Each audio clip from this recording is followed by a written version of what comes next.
Hola a todos los noctámbulos. Hoy traemos una historia de terror de un convento abandonado que os encantará. Poneros los auriculares y apagad las luces para disfrutarla. El convento de Santa Lucía llevaba más de 50 años cerrado. Situado en lo alto de una colina y rodeado de pinares, su silueta de piedra gris se recortaba contra el cielo como una herida olvidada. Los aldeanos evitaban siquiera mirarlo.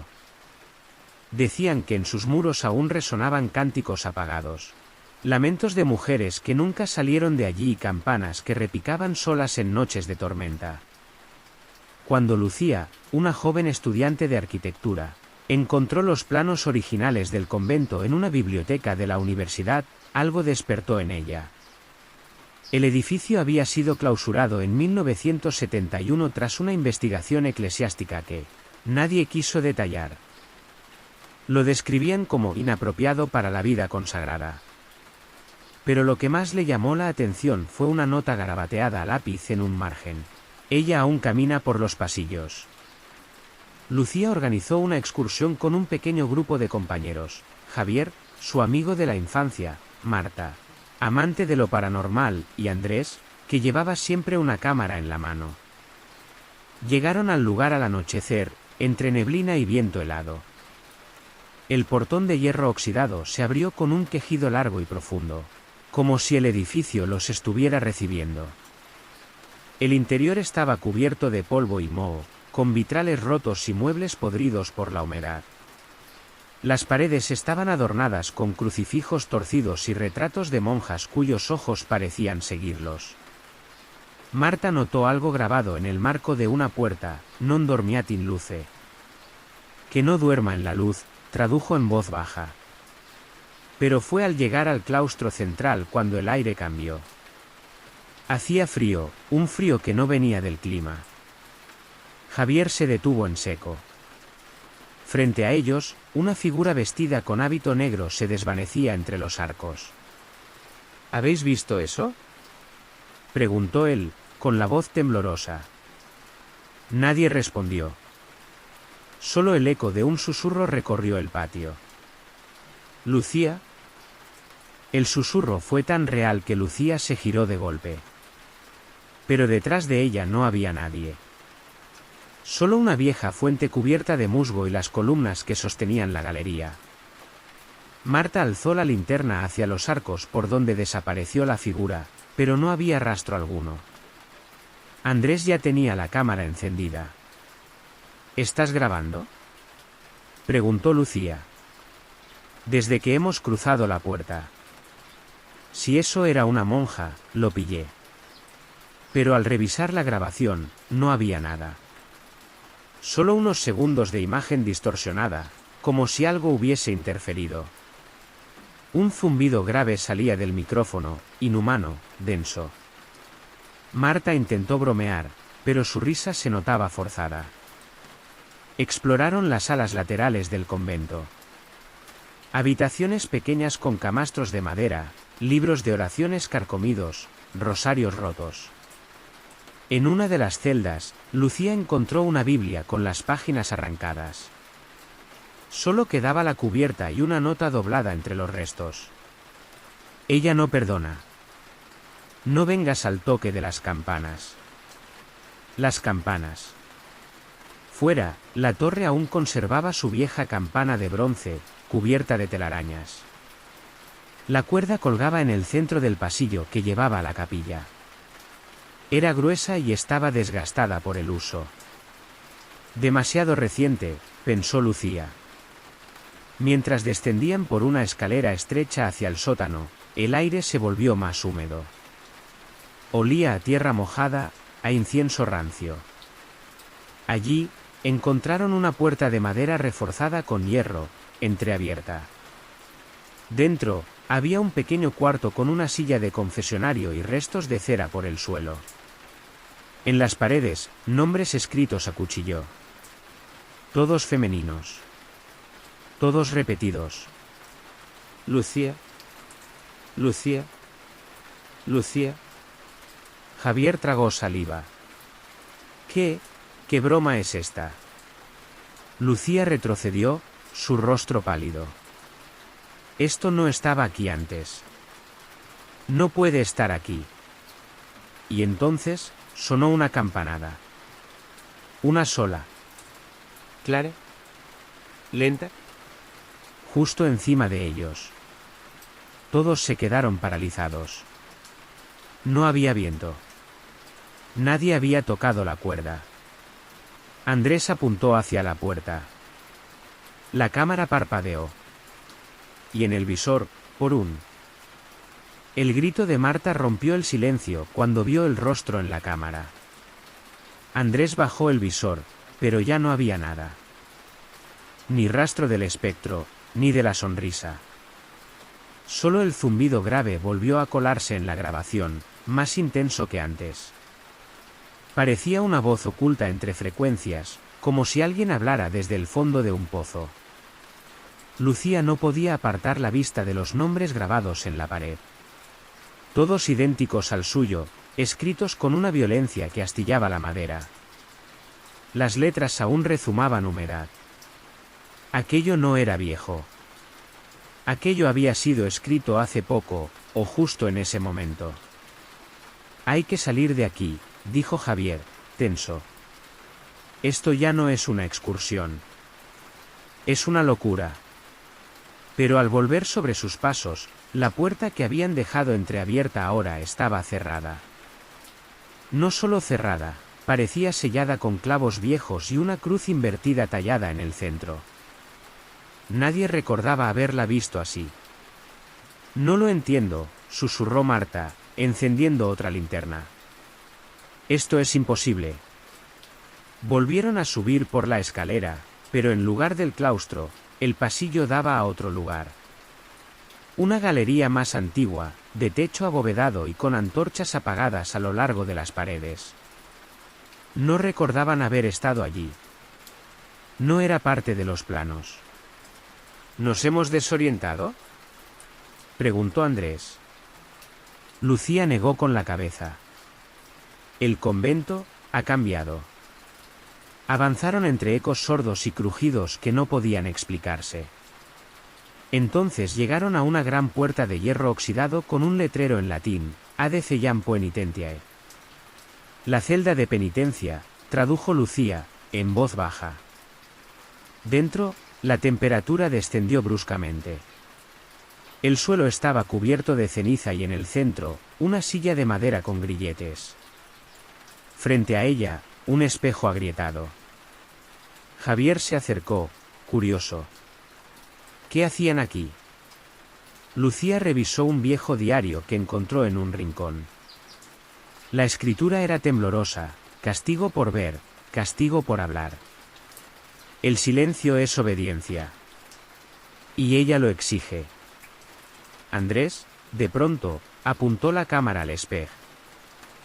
Salieron de la celda de penitencia con el corazón en la garganta.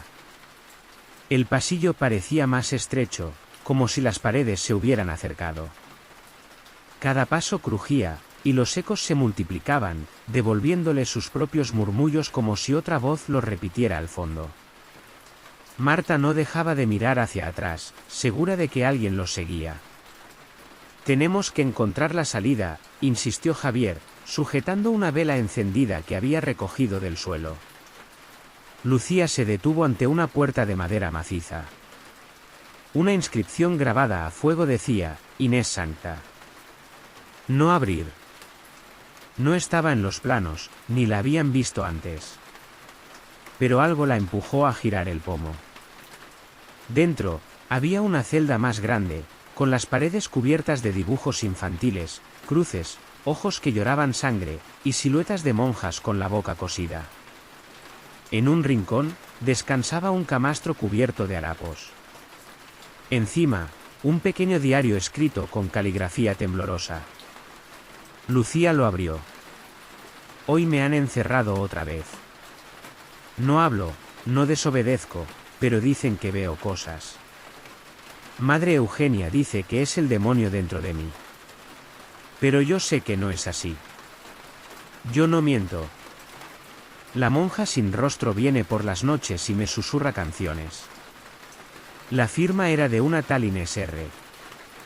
La fecha, 1969. Marta encontró en un rincón un pequeño muñeco de trapo con la cara quemada.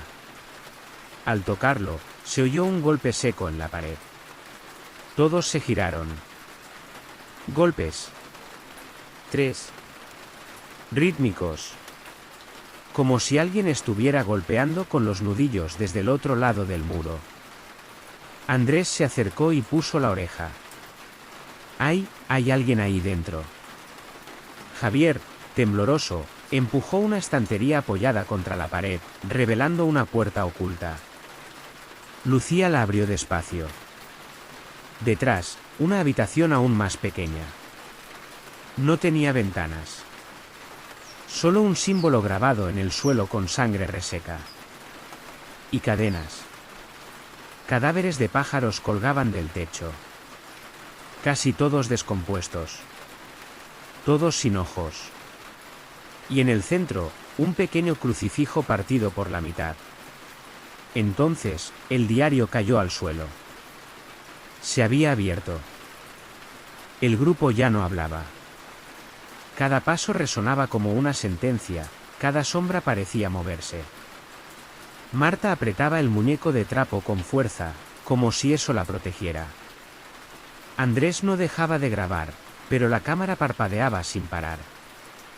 La batería, que estaba al 80%, había bajado al 12% en menos de media hora. Tenemos que salir ahora, dijo Javier, con la voz entrecortada. No importa por dónde. Volvieron sobre sus pasos, pero el corredor que antes conducía al claustro ya no existía. En su lugar, un nuevo pasillo se abría, cubierto de cortinas negras. Lucía tembló al reconocer la forma del convento, no respondía a ninguna lógica. El edificio se reconfiguraba como si los estuviera guiando hacia algún lugar o hacia alguien. Avanzaron por el pasillo. A los lados, habitaciones con puertas entreabiertas dejaban ver restos de hábitos, rosarios colgados del techo y cuadros religiosos con los rostros borrados. En una de ellas, un retrato enmarcado, una mujer de expresión severa, hábito rígido y ojos vacíos. Debajo, una placa, Madre Eugenia 1948 a 1971. Lucía la reconoció. Había visto su nombre en el diario de Inés. Era la superiora, dijo. La que dirigía el convento cuando todo se vino abajo. Marta notó que los ojos del retrato parecían moverse. Pero antes de poder decir nada, la campana volvió a sonar. 1, 2, 3 veces. El aire se volvió denso, como si respiraran polvo. De repente, una voz surgió del fondo del pasillo, ronca, casi masculina, entonando un canto gregoriano deformado. Era un Dies Irae gutural, susurrado, que helaba la sangre. Javier apuntó su linterna al fondo y la vio. Una figura alta, delgada, cubierta con un velo negro. Estaba suspendida a unos centímetros del suelo, las manos juntas en oración. Flotaba, balanceándose. «¡Corred!», gritó Andrés. Y lo hicieron. La figura los persiguió sin moverse, avanzando como si el aire la empujara. Al girar una esquina, Marta cayó. Lucía volvió por ella, pero al levantar la vista, la figura estaba justo encima. Lograron cerrar una puerta tras ellos y bloquearla con un banco antiguo. La respiración de todos era irregular, nerviosa. Marta lloraba en silencio, abrazando el muñeco como una niña. La linterna de Javier empezó a fallar, dejando la sala en penumbra. Lucía miró alrededor. Estaban en lo que parecía ser una sala de estudio o biblioteca. Los estantes estaban repletos de libros religiosos, pero muchos estaban cubiertos con símbolos extraños. En el suelo, un círculo de oración pintado con cera negra. En una mesa, abierto, había un códice antiguo. Lucía lo examinó con cuidado. Estaba escrito en latín y tenía ilustraciones grotescas, monjas arrodilladas con la lengua cortada, ángeles con los ojos vendados, y en el centro, una figura coronada con espinas que parecía femenina. Junto al libro, un pergamino. Toda hermana que rompa el voto del silencio, será purificada. La lengua será su castigo. La mirada, su condena. Solo en la oscuridad hallará redención. ¿Qué hicieron aquí?, susurró Javier. ¿Qué tipo de orden era esta? Lucía encontró una lista de nombres tachados. Todos excepto uno, Inés Rodríguez. A su lado, una palabra escrita con sangre seca, poseída. Entonces, escucharon pasos. Lentos. Arrastrados. Algo caminaba por el techo. Se detuvo justo encima de ellos. No puede ser real, susurró Marta. Un crucifijo cayó del estante y se clavó en el suelo. De su base brotó una sustancia negra, espesa. Andrés enfocó la cámara al techo. El yeso comenzó a agrietarse. Una mano pálida emergió de entre los escombros. Luego otra. Una figura descendió boca abajo, como una araña. Era la monja. Sus ropas colgaban hacia arriba, desafiando toda lógica. No tenía ojos. Solo cuencas vacías que goteaban sangre. «Salid», gritó Lucía. Corrieron por una puerta lateral y llegaron a una pequeña capilla. Pero en el altar, ya los esperaba alguien. Una niña. Vestida de blanco. Sonriendo. «Hola, Lucía», dijo. «Estabas tardando». Lucía se quedó paralizada. La niña tenía unos 8 años, piel pálida y ojos oscuros como pozos. Su vestido blanco estaba manchado en el bajo, como si hubiera caminado descalza sobre barro o sangre. «¿Quién eres?», preguntó Lucía, con la voz temblorosa. «Tú ya lo sabes», respondió la niña. «Yo era la primera. Tú serás la última». Los demás se mantenían en la entrada de la capilla, sin atreverse a cruzar el umbral. Andrés enfocó con la cámara, pero la imagen tembló. En el visor, la niña aparecía rodeada de sombras que se movían a su alrededor como si respiraran. «¿Inés?», susurró Marta. La niña sonrió. Pero algo en esa sonrisa era antinatural, como si no le perteneciera. Una fuerza extraña empujó a Lucía hacia adelante. Dio un paso. Luego otro. Su cuerpo se movía solo, como si obedeciera a una voluntad que no era la suya. «Lucía, no», gritó Javier, y la sujetó del brazo. La niña cerró los ojos. Al instante, todos los cirios de la capilla se encendieron al unísono. Las llamas eran azules. En las paredes comenzaron a aparecer marcas, letras grabadas por manos invisibles. Una escritura antigua, casi rúnica, cubría los muros. De pronto, la figura de la monja apareció tras el altar. No caminaba. Flotaba. Su hábito se agitaba como si estuviera sumergida bajo agua. De su cuello colgaba un rosario ensangrentado, y en sus manos llevaba un libro cerrado con clavos. «Ella no es una niña», dijo Marta, temblando. «Es un anzuelo». La niña se giró lentamente hacia la monja y asintió. «Ya está lista». La monja extendió el libro. Sin abrirlo, Lucía cayó de rodillas. Empezó a sangrar por la nariz. Algo en su interior se removía, como si un recuerdo enterrado emergiera a la fuerza. «Tú naciste para esto», dijo la niña. «Tú, eres la llave». Lucía gritó, y en ese instante, los vitrales estallaron. La oscuridad lo cubrió todo. Despertaron en lo que parecía ser una antigua enfermería. Javier tenía la frente herida, Marta respiraba con dificultad y Andrés no respondía. Su cuerpo estaba rígido, los ojos abiertos mirando al techo. Lucía le tomó el pulso. Vivo, pero ausente. ¿Qué ha pasado? Susurró Marta. ¿Dónde estamos? El lugar olía a formol y humedad.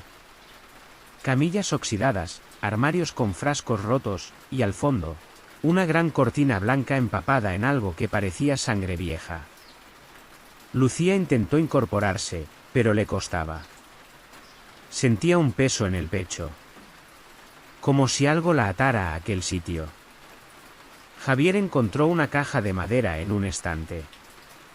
Dentro, varios documentos amarillentos, informes médicos, hojas con nombres de niñas y monjas, y un archivo titulado Caso Inés Rodríguez, transferencia fallida. Lo leyó en voz alta. Sujeta presenta visiones, habla lenguas arcanas y reacciona con violencia a iconografía religiosa. Se ha iniciado el protocolo de herencia. Su pureza la hace receptora viable. El ritual ha comenzado. ¿Herencia? Preguntó Lucía, pálida. Quieren pasarle algo, algo que no debe existir, dijo Javier, cerrando el informe con manos temblorosas. De pronto, un altavoz en la pared, claramente inutilizado desde hacía décadas, emitió una voz distorsionada. Lucía. Vuelve a la capilla. El cuerpo está preparado. La cortina blanca se movió. Marta la apartó con un gesto nervioso, y gritó. En la camilla yacía un cuerpo incorrupto, una mujer con hábito, la boca cosida, los ojos abiertos. Sonreía. En su pecho, grabado a cuchillo, un nombre, Lucía. La cámara de Andrés, que yacía a su lado, se encendió sola. En la pantalla, una frase escrita en rojo. No puedes huir. Eres su reflejo. Lucía sintió que algo dentro de ella despertaba. Recuerdos que no eran suyos, cantos que reconocía sin haber oído jamás, oraciones en lenguas muertas. El convento la estaba reclamando. Lucía apenas podía respirar. Sus manos temblaban, pero ya no por miedo, sino por una certeza que se iba imponiendo en su mente como una melodía familiar. Sabía que conocía aquel lugar. Sabía que ya había estado allí antes, aunque no recordara cuándo. No eres tú, murmuró Marta, mirándola con ojos tristes. O no solo tú. Javier se acercó a la cámara de Andrés. Aún grababa. En la pantalla, la imagen temblaba, mostrando fugazmente a la monja sin rostro avanzando por los pasillos. A veces aparecía detrás de ellos, a veces delante. Como si siempre supiera dónde estaban. Nos está guiando, dijo él. Pero no para matarnos. Nos necesita. Lucía abrió una taquilla del fondo. Dentro, encontró el mismo libro que la monja sostenía en la capilla, encuadernado en cuero oscuro, sellado con clavos. Su pulso se aceleró. Sin saber por qué, lo sostuvo entre sus manos con familiaridad. ¿Qué es eso?, preguntó Marta. El libro de las herederas. Javier intentó detenerla, pero Lucía ya arrancaba los clavos uno a uno. Al abrirlo, una ráfaga de aire helado llenó la sala. Las páginas estaban en blanco, excepto una, donde aparecía un solo párrafo. Para que la voz hable, debe callar la carne. Para que el ojo vea, debe cerrarse el mundo. Solo la heredera conoce el camino. Y debajo, escrito con la misma caligrafía del diario de Inés. Yo fracasé. Tú no debes. Una campanada volvió a sonar. Pero esta vez no era una sola. 7 campanadas. Una por cada heredera, recordó Lucía. Las otras habían sido borradas. Ella era la última. Tengo que ir a la cripta, dijo. ¿Estás loca?, gritó Javier. Tenemos que escapar. Pero ya no había escapatoria. El convento había cerrado sus salidas. Las paredes respiraban. Los pasillos cambiaban. Los cuadros observaban. Lucía comenzó a caminar. La sangre que fluía por sus venas ya no era solo suya. Dentro de ella, otra presencia despertaba. Más antigua. Más poderosa. Y abajo, en la cripta, la monja esperaba. Descendieron por una escalera de piedra húmeda y resbaladiza. Las paredes estaban cubiertas de inscripciones latinas, todas ellas tachadas o manchadas de sangre seca. A medida que bajaban, el aire se volvía más pesado, cargado de incienso podrido y una humedad densa que pegaba la ropa al cuerpo. Lucía iba delante, con el libro en brazos. Marta y Javier la seguían, y Andrés seguía sin hablar, como si su alma hubiese quedado atrapada en otro plano. Sus ojos abiertos miraban al frente, pero no parecía ver. La cripta era una sala circular bajo el altar mayor. En el centro, una piscina vacía con símbolos tallados en los bordes. Alrededor, 7 nichos abiertos. 6 contenían restos humanos en diferentes estados de descomposición. El 7º estaba vacío. «Este es el lugar», susurró Lucía. «Aquí termina». «O empieza», dijo Marta, casi inaudible. La monja apareció sin sonido, materializándose desde la oscuridad como una sombra líquida. Flotaba por encima de las tumbas, el hábito ondeando sin viento. En sus manos, llevaba una corona de espinas manchada de sangre fresca. Lucía se arrodilló. «Estoy lista», dijo, sin saber por qué lo decía. La monja descendió y colocó la corona sobre su cabeza. Un dolor agudo atravesó su mente, como si le inyectaran siglos de recuerdos, de rezos, de sufrimiento. Vio a las otras herederas, niñas marcadas, mujeres poseídas, cuerpos quemados por intentar resistirse. «Tú aceptarás el legado», dijo la voz de la niña, que ahora resonaba por toda la sala. «No como mártir. Como guía». El libro flotó en el aire y cayó abierto sobre el agua seca. Las páginas empezaron a escribirse solas. En latín. En sangre.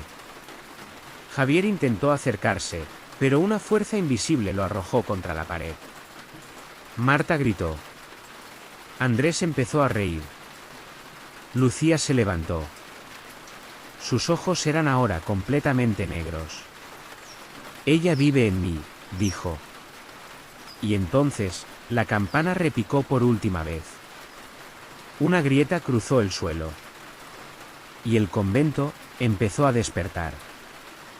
El suelo temblaba. Las columnas crujían como huesos viejos. De los nichos comenzaron a brotar raíces negras que se retorcían como serpientes, envolviendo los cadáveres y arrastrándolos hacia la piscina del centro.